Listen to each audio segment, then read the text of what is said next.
Mr. B.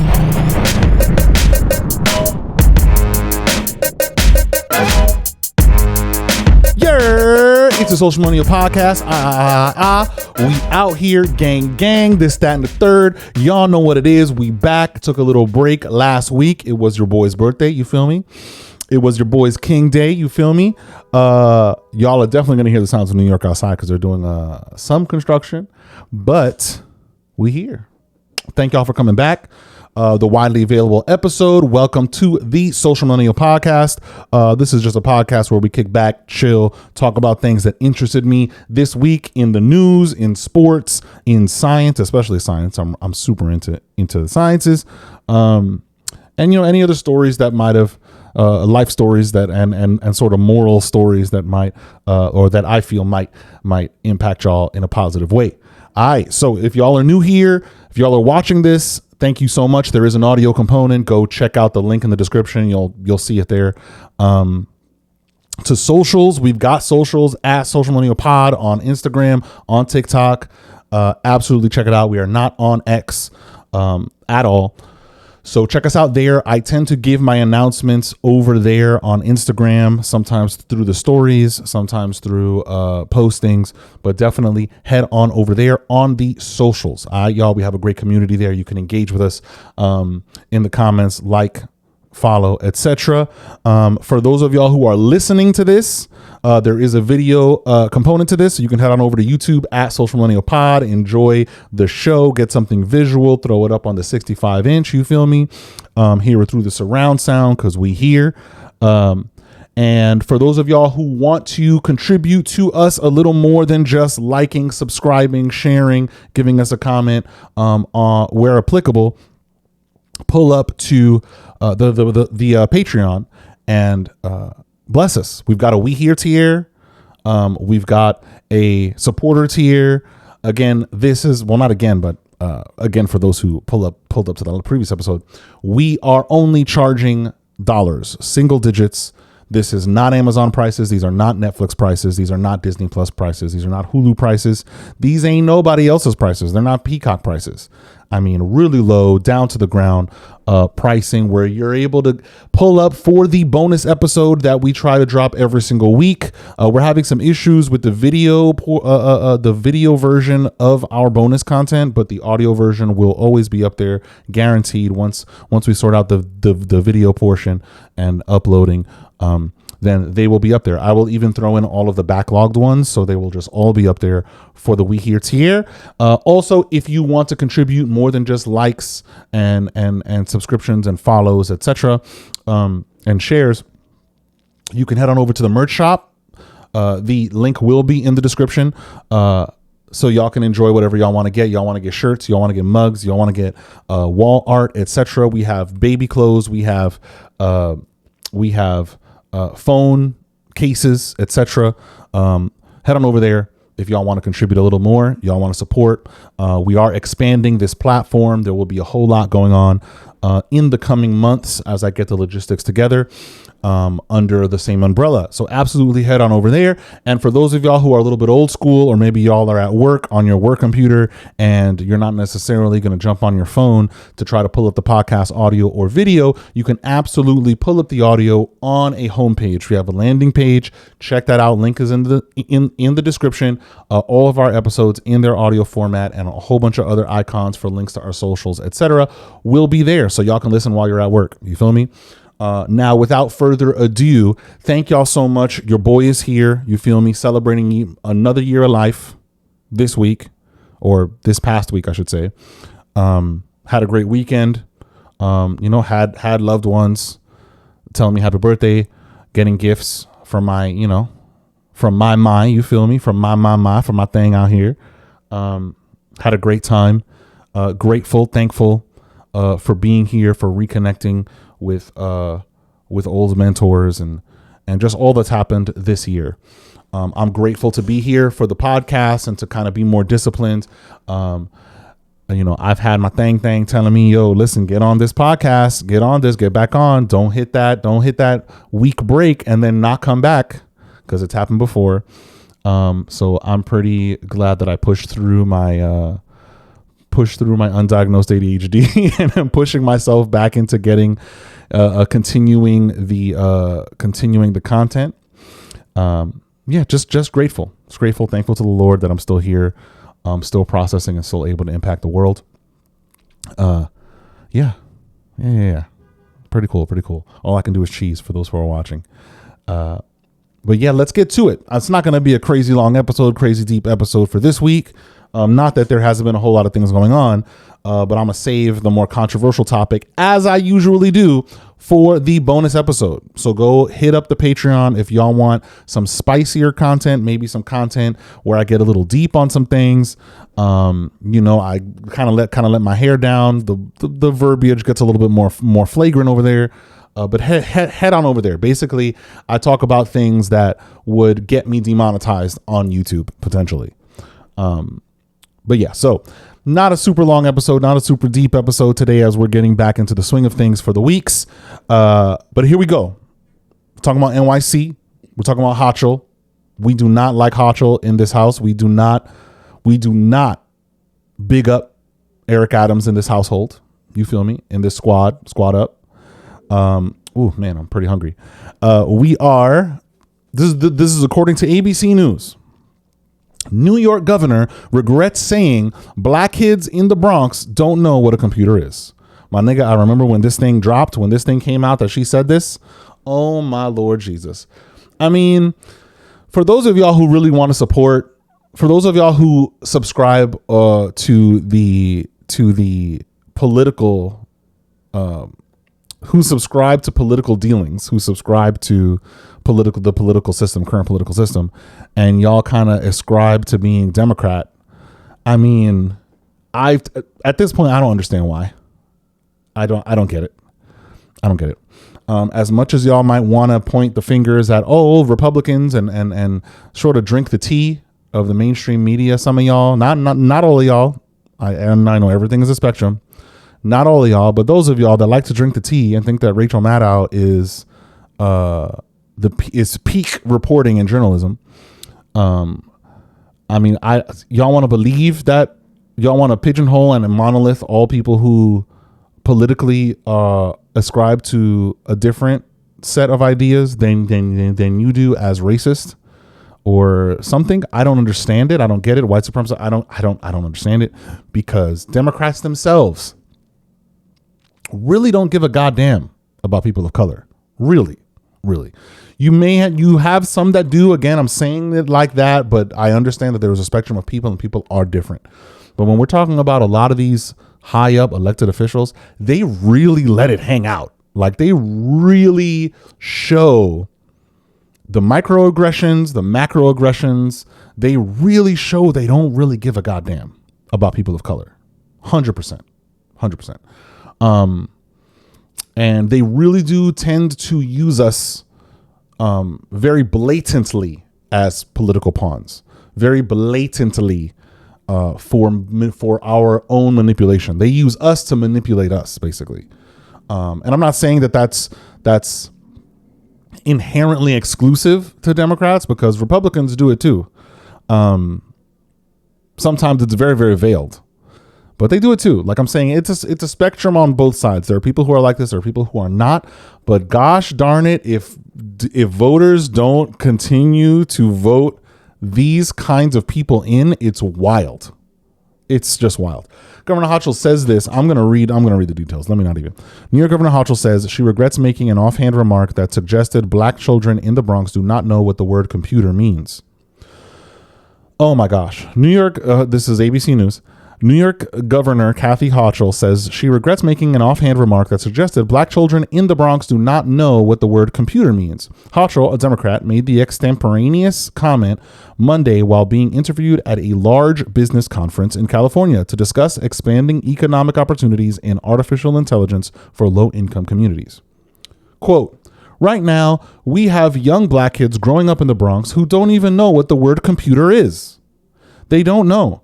They don't know these things," Hochul said while on stage at the Milken Institute Global Conference. The remark was not addressed during the interview, and the governor went on to explain that her goal is to provide avenues for communities of color to access emerging artificial intelligence technologies as a means to address social inequality. Whole bunch of word salad that doesn't mean anything. That's meaningless. At this point, that's meaningless. AI technology, what does that mean? What does that mean for students? Like, what are you talking about? We don't have AI technologies going into schools like that. Very strange. But anyway, still, the comment drew immediate criticism from some political leaders in New York, including State Assemblywoman Amanda Septimo, a Bronx Democrat who said the remark was harmful, deeply misinformed, and genuinely appalling. In a statement later Monday, Hochul said, "I misspoke and I regret it." Really? Hochul, you misspoke? You're telling me that Hochul has speechwriters? This is why I'm saying we keep, or Democrats or whomever, keep voting in like heavily racially prejudiced people. And that's on both sides, where you have heavily racist white people, heavily racially prejudiced white people getting voted in, right? But they're Democrats. They're for people of color. Not really. And you have heavily racially prejudiced black people getting voted in. But they're for us. They're going to represent us, but then they don't. Not really. But when it all comes down to it and you look at the substance of their work, it was generally self-serving, meant to add a little notch on their belt on their political rise. They didn't really give a damn about us. Wild. All she has to say is that, though. I misspoke and I regret it. That's all we hear from her, or at least from her camp, at least from her PR people. Quote, "Of course, black children in the Bronx know what computers are. The problem is that they often lack access to the technology needed to get on track to high-paying jobs in emerging industries like AI." Hochul did say this. Hochul said, quote, "That's why I've been focused on increasing economic opportunity since day one of my administration." Not really. "And we'll continue that fight to ensure every New Yorker has a shot at a good paying job." Not really. It's a problem right now in New York State and New York City.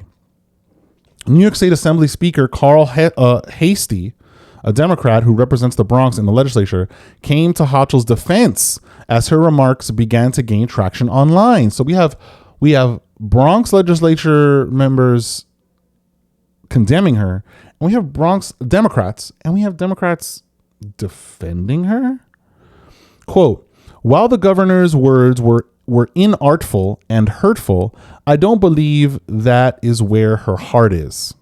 I firmly believe she wants to see all of our students excel." That was never what was in question. That's the end of the article. That's never what was in question, whether or not she wanted students to excel. I mean, it looks good on her that schools are doing good or would be doing good in the state in terms of test scores and aptitude, etc. It's wild that is the defense, because if y'all haven't noticed it by now, if you happen to be the wrong skin color or the right skin color, you happen to be the wrong political party or the right political party, you get ostracized by the mainstream media. There is a spin. There is a certain verbiages that get used that the mainstream media does their darndest through their dollars to impress upon you, so that you can think the way that they want you to think, or you can see it the way that they want you to see it. Because at the end of the day, if this was a Republican saying this, it wouldn't even matter if it was a black person. If it was a person of color that identifies themselves as a Republican or identifies themselves as a conservative, they would have been raked through the coals, 100%. They would have been called a racist. They would have been called a white supremacist, even if they were black. They would have been called a coon, a race traitor. But Kathy Hochul is white, has people defending her. Oh, it was inartful. It was hurtful, but her heart is in the right place. So let's not get too upset about it. Really? Because she has speechwriters. Like, she's at a conference. She has speechwriters. Maybe she went off the cuff at that moment and said that. But it's a lot of what she does is methodically planned out in advance. She doesn't just pull up and say things. They go through what she should say, what she shouldn't say. And if this was an off the cuff moment, it's a lose-lose, because if it was an off the cuff moment during the presentation that she was supposed to be giving, then she looks horrible. She looks racially prejudiced. She looks, she looks disconnected from just life, just the world. Very disconnected. So how could you be such a disconnected person and govern, basically be the governor of a whole state and work in the best interest of an entire state if you're so disconnected from just regular everyday? And if it wasn't her fault, quote unquote, and it was in the teleprompter or in her notes to say this thing, then her staff and her speechwriters are to blame, quote unquote. Right? I say quote unquote because if she had seen it in the speech beforehand, or she sees that it's coming up on the prompter, she could not say it. Or she could have said something off the cuff to correct that, to make it make sense. But she didn't. It's a lose-lose. Of course it's appalling. Of course it doesn't make any sense, because I'm a product of the Bronx. I'm a product of the BX New York. And my dude, we've had computers since IMAX existed. Since before IMAX existed. We had a computer in my kindergarten class. Like, what are you talking about? Running Windows 95. Like, what are you talking that we don't know what computers are? I worked on, talk about how deep I am with it.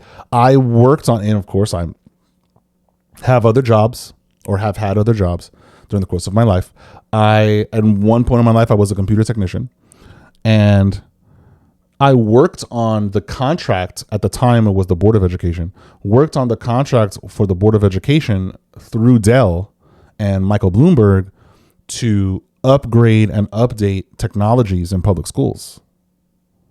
I mean, we'd come with a truckload of upgraded, updated machines. Machines. We were in charge of going in, setting up Wi-Fi in the public schools. Some schools got Apple computers and laptops. So no, Governor Hochul, where is your mind at that you think black, and specifically she said it too, because she wants to get all of the political points, because that's really what these people are trying to do. They want to get all their political points and make their constituents, their high ranking constituents whom they kowtow to because they donated the most money to them and to their campaigns. She wants to get the brownie points. So she goes black children specifically. She doesn't just go people of color. She doesn't just go, underprivileged areas. She goes black kids don't know what computers mean. Don't know what computers are. Don't know what the word means. Like, what are you talking about? As if we're not in the hood with computers in our houses. Like, I lived in the hood. We had a computer, like, in our house. And there's computers at school. Like, what are you talking? There's computers in the library. Like, what are you talking about? Like, it's so absurd and disconnected. And I need y'all to understand, as it's been long enough that the mainstream media has kind of been showing their hand, like letting it all hang out, that they're absolutely a wing of the government. That as of late, these Democrat lawmakers and judges and DAs have gotten very, very comfortable saying the quiet part out loud, quote unquote, letting it all hang out, letting their racial prejudice hang out because they feel untouchable. It's a thing. So for those of y'all who still want to be like, oh, I'm gung-ho with Kathy Hochul, gung-ho with Eric Adams, like, this is the kind of stuff that Kathy Hochul thinks in her mind. Like, she's saying that, oh, I regret it. Oh, I misspoke. You didn't really. When in the part of her presentation, because I saw the clip, she says it 10 toes down. Like, that's what it is in real life. Like, she was making a point. It's not I misspoke. What are you talking about? So yeah, I kind of got peeved at this over the week. Kind of peeved because nigga. And we already don't like Kathy Hochul. Already. Because her and Eric Adams siphoning money out of the taxpayers, siphoning money out of our social services in order to build a Buffalo Bills stadium, in order to intake migrants with no plan of intake, with no bureau created to properly adjudicate intake. So our money is getting pissed away, absolutely pissed away, and lining the pockets of various individuals. Eric Adams doing all these pilot programs, using taxpayer money to do all of these pilot programs and then letting them disappear. And I have a theory about that. I'll give you the Cliff's notes of that theory with Eric Adams, with all of these pilot programs he's doing one after the other, and seemingly none of them ever really take off. My theory is that he pulls, because these contracts with these pilot programs tend to be no bid contracts, he kind of just picks and cherry picks whoever he wants, whatever company. I would not be surprised if down the line we find out that they were no bid contracts so that he can pick the companies that will play ball with him. So in that he would play a part in granting the funding for the pilot programs, play what his role is, and that they would give him a kickback later on when he's not the mayor anymore. Because it doesn't make any sense to say like, oh, I'm trying to better the city. I'm spending these millions and millions and millions of dollars on these pilot programs, and none of them have worked. You're a 0 and whatever 7, an 0-7 track record. It's peculiar. After the fourth one, it's peculiar that you're telling me it wasn't a success, or that you're telling me that it was that it was a success, and we're now expanding it across. It's very strange that hasn't happened yet, and we're up to like number 7. Anyway, just to it's like every single week or every other week, it's some new reason to hate Eric Adams as a mayor, to hate him as a person. Once again, the sounds of the city. I know you can probably hear those sirens. But yeah, peeved about it. Let me know what y'all think in the comments where applicable. What do y'all think about Eric Adams and Kathy Hochul? What do y'all think about Democrats kind of feeling super comfortable, elected officials now feeling super comfortable to just kind of say the quiet part out loud because the mainstream media is on their side and they will get defended, or the story will get spun, or what have you. They'll get defended by their own other elected officials in legislatures, and the media won't move to cancel them because they said something despicable. Because it is despicable to even begin to insinuate that just because kids are black, that they don't know what the word computer means, that just because they're black, even if they come from sort of poor neighborhoods, quote unquote, that they're not plugged into technology in any kind of way to understand what's going on, as if they're not smart enough to, as if they don't, as if there are not, like, you can go to 161 and see in the Social Security Office, Social Security Administration, and see stands of retailers that are allowing that are subsidized to put cell phones and tablets in the hands of lower income families and lower income people. Right there, they have the phones there. They sign up right here. As long as you're getting like SNAP or something and you meet the proper earning criteria, you can have this with a plan that's such money. Like, it exists. So it's like, what are you talking about? Households you could live in the projects at this point and have a computer. The way that the pricing is, the way how fiscally available that these kinds of technologies are, where you can really go to Best Buy and there are tablets for $50. You can go to Amazon and order a tablet for $50. Doesn't mean it's the most powerful, but it exists. So it's like, it's because they think this. It's because deep inside of Hochul, out of the abundance of the heart, the mouth will speak. That's scripture. What is it? Meaning you will share what is inside of you. You will conduct yourself by what is inside of you. And you might try to hide it. You might try to so on and so forth, press it down, but it comes out. It comes out. And I think it just came out with her. This is another instance of of essentially a racially prejudiced person that was elected, is an elected official. So let me know what y'all think about that. Let's move on. Our last story of this episode. Gonna get a little bit geeky, not super sciencey, but just a little bit geeky. And we're gonna talk about Star Wars. Star Wars, the IP that wasn't, basically, because Disney spent billions of dollars acquiring this intellectual property from George Lucas and has yet to break even on the amount of money that they spent on the Star Wars intellectual property. With everything that they've done, right? You would think, oh, mad Star Wars content has come out. Movies, the sequel trilogy seemed to earn a lot amount of money. Seemed to earn very high returns.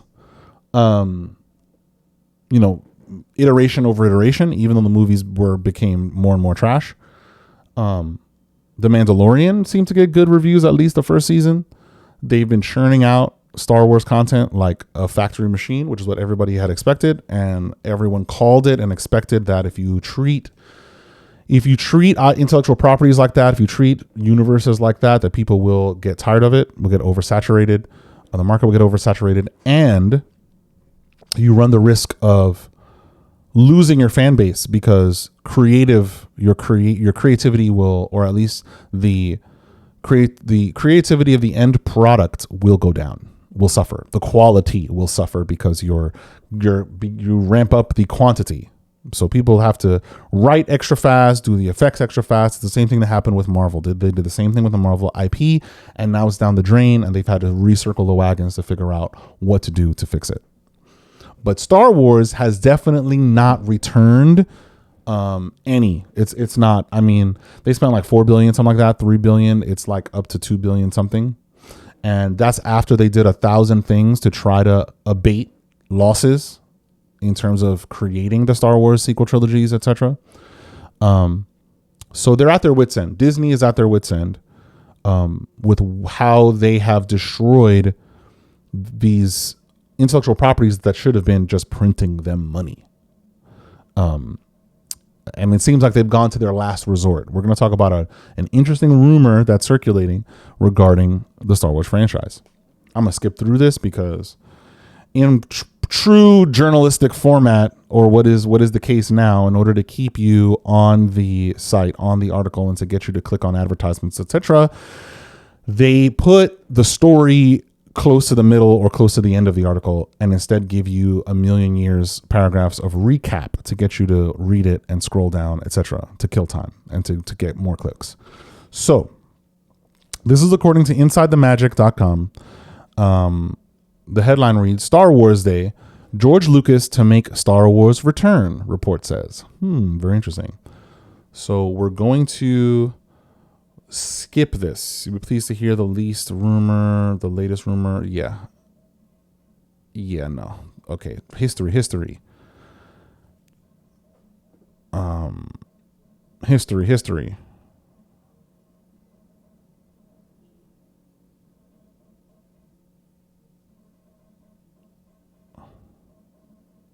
Okay, here we go. We can start here.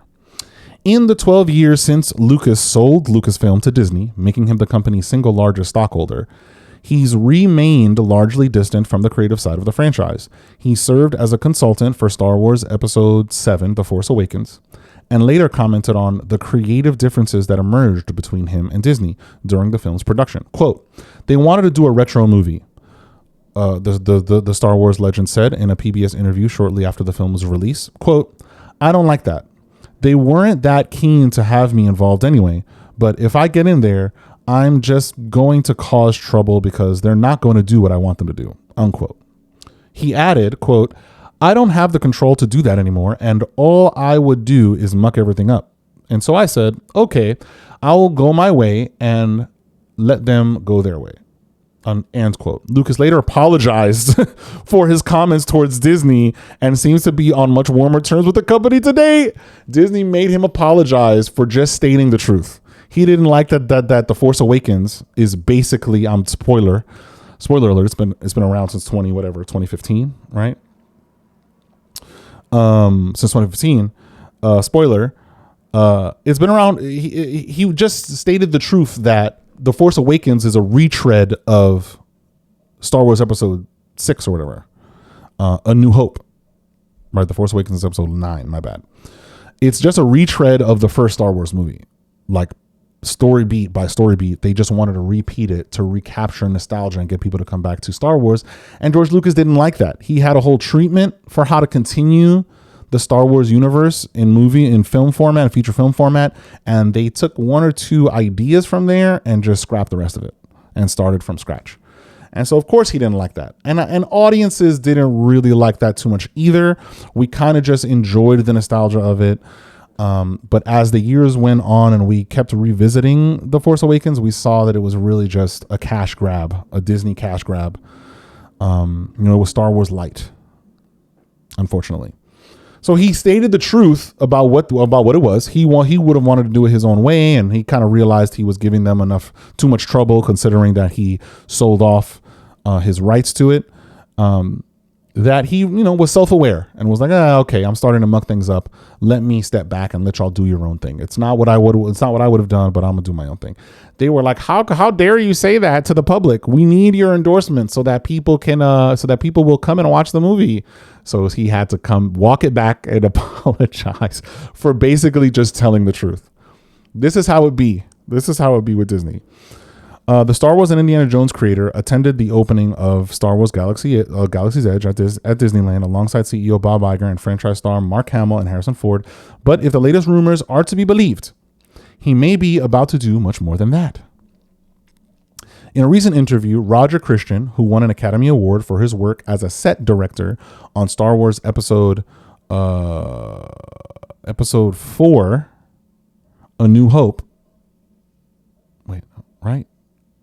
The first Star Wars film in the trilogy from 1977, and also worked as a second unit director alongside Lucas on Return of the Jedi and Episode 1, The Phantom Menace, confirmed that he'd heard Lucas is returning for a brand new Star Wars project. Quote, I think he's coming back, I'm pretty sure now that he's doing a series. He told YouTuber Star Wars Theory, quote, I think that they're now bringing him into the fold, from what I hear, because there's a Star Wars live action series coming, end quote. To clarify, this is just a rumor for now. However, considering Christian's links to both Lucasfilm and Lucas himself, it's interesting that he's so confident about Lucas's return. Back in 2015, Lucas made it very clear that he was done with Star Wars and defined it as a, quote, breakup. While he admitted he has more stories left to tell, he added, I am 70. This is quote, I am 70 and I don't know whether I'll be here when I'm 80. Every 10 years, the odds get less, end quote. Now that he's 79 years old, it sounds like a tall order to expect Lucas to jump back into the Star Wars universe for a whole new trilogy. A live action series does, however, seem slightly more realistic, considering the recent news that Disney is still yet to make a profit on Star Wars since purchasing Lucasfilm. It makes sense that it could possibly want the brain behind the franchise back for one last adventure. Not everyone in the Lucas camp seems as likely to collaborate with Disney again, though. Earlier this week, Lucas's ex-wife, Marsha Lucas, who also served as an editor for the franchise, blasted the state of Disney Star Wars sequel trilogy, which makes all kinds of sense. Quote, J.J. Abrams is writing these stories. When I saw that movie where they kill Han Solo, I was furious, she said. Quote, I was furious when they killed Han Solo. Absolutely, positively, there was no rhyme or reason to it. I thought, you don't get the Jedi story. You don't get the magic of Star Wars. You're getting rid of Han Solo? Some fans would argue that Lucas has a point. However, with Ford himself advocating for Han Solo's death from day one, we're willing to give Disney this one. Now, we're not giving Disney this one. I'm not really going to cuss crazy on this, but my guy, Disney could go kick rocks. All right. The way that they treated Han Solo in that trilogy was wild, was bonkers. To kill him in The Force Awakens is crazy. Kill him in the second movie. Don't kill him, and then let him come back, and then let's build it up. Let's have a moment. And then to not have Chewie be, oh my gosh, I'm not going to get into it because I'm just going to make me tight. So what do y'all think about this? Because George Lucas is pretty old. He's pretty washed. Just because he's the brains behind this franchise, he's the creator, the originator, doesn't mean that it's going to go very well. Because for those who don't know, fun movie fact, film fact, Star Wars: A New Hope, the first Star Wars movie, was saved in the editing room. Filming that first film was wild for everybody involved. They were developing, it was a time where they were developing new forms of special effects. People really didn't make movies the way that George Lucas was trying to make Star Wars. Everyone thought it was going to be trash when they were making it. They thought it was just going to be some weird, silly B movie. Nobody was going to buy into it, and it ended up becoming this huge hit. The way that they filmed it, how he was very self-indulgent in what he was filming, that it was a huge daunting task for the editors of the film to cut something that was coherent. It was very much so saved in the editing room. And I mean, you can go and see that on any of the special features. You can look it up on YouTube, how it was really a masterful hand that had to edit down all the footage that George Lucas captured in order to make the movie, make the script, etc., the film, the story coherent. So I say that to say it doesn't, just because George Lucas might be coming back to the franchise doesn't necessarily mean that it's going to go super well, but Disney is on their last legs with Star Wars. They need the originator to come and bring the mojo and back and recenter what it's supposed to feel like, what the taste is supposed to be of Star Wars. They've gotten so into injecting technology into the development of the films and the development of their series that it feels very sterile. As a Star Wars fan, I'll say it feels very sterile, very disconnected, very, very not Star Wars, very not lived in, But let me know what y'all think. Do you think George Lucas coming back to the franchise is going to be a good thing or a bad thing? Do you think that it's going to inject the life into the franchise that the franchise needs? Or are y'all just done with Star Wars? Because I do feel like I'm pretty much done with Star Wars. They announced that they're going to be continuing with Rey's story. Rey's coming back to Star Wars. Daisy Ridley, which I wonder what kind of contract that her team was able to negotiate for her to come back. Because after the sequel trilogy, she said it herself, she didn't really get a lot of jobs. People were not clamoring for Daisy Ridley. After the poor reception of Star Wars, it hurt her Q factor. It hurt her reputation in Hollywood. It hurt her image, the sequel trilogy, because it ostracized so many fans. The writing, that she was just part of a project, of an IP that ate itself. Disney caused Star Wars to eat itself, to ape itself. And it's unfortunate. I don't think Daisy Ridley is the worst actress. I don't think she's the worst to look at. I think she's dynamic. It just didn't help that members of her team, or the movies that she chose or she went by with her, decided to commit to, the films that she decided to commit to, they all flopped. I mean, maybe not the Murder on the Orient Express. I think she was on that one. No. I think it was the other one, the boat one with Kenneth Branagh, the mystery film, where she was a side character. She was a character in it. That one didn't flop all the way, but the stuff that she was that she was starring, she was in this high concept film with Tom Holland and this other film, I forget. They were flops. People didn't go out to watch it, unfortunately. So whatever contract that she got her team to negotiate with Disney to get her to come back, kudos, round of applause for Daisy Ridley for coming back, for seeing a script that she, I guess, liked or felt that she can get behind and jump on it. I mean, there's already been controversy regarding the director, and essentially the movie being a woke movie, and like Disney, Star Wars not learning their lesson, but we'll see what happens. I know Oscar Isaac is not coming back, I don't think. He was very animated about that. And John Boyega is not coming back. He was very animated about that. He does not want to mess. And John Boyega is a Star Wars super fan, and he was very disappointed and very hurt. You see interviews. He's very hurt that they did Star Wars like that, and that he was part of that that debacle. It seemed to make him really upset, really angry. And on set, they didn't want to listen to him. Like, it was a whole thing. But yeah, what do y'all guys think? Are y'all still on board with Star Wars? Is it, are y'all of the ilk, or some of y'all of the ilk that, this is just, space wizards fighting with laser swords. Why do we care if the story is coherent? Are you of that ilk? Because that's weird to be part of that ilk. It's disingenuous to be part of that ilk. Let me know in the comments where applicable. All right, y'all. Thank you so much. That is our episode. That is our comeback episode, kind of easing us in with a little lube. You feel me? Not going too crazy, not just ramming it hard with some super deep scientific stories, which I do have. Let me know in the comments, where applicable, if y'all really do like when I bring the heavy scientific discovery stuff and we kind of get to talk about being able to communicate with animals and archaeological finds and space stuff, astrophysics things. Let me know if that interests y'all, because I don't see a whole lot of shows, a whole lot of podcasts really going into that outside of like the hyper physics science genre realm. People don't really do that on general shows. Let me know if y'all like that, or if y'all like a lot of this tea more. If y'all come here for that. Yeah. So let us know. Feedback always helps us. Like, follow, subscribe, give star ratings, give us reviews where applicable. Just interact with the show on whatever platform that you decide to enjoy it on, whether it's the homepage, whether it's in the audio format on Spotify, Apple Music, YouTube, podcasts, etc., or if you're enjoying us visually.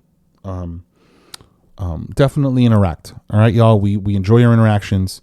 Thank you so much. It doesn't cost anything to tap a heart, to tap a like, to give us 3 stars out of 5, whatever it is. We want to hear from you. If you disagree with us, let us know in the comments. Let me know what y'all are thinking. All right. So thank you so much. I had a great week. I hope y'all had a great week. Absolutely have a great week. Deuces.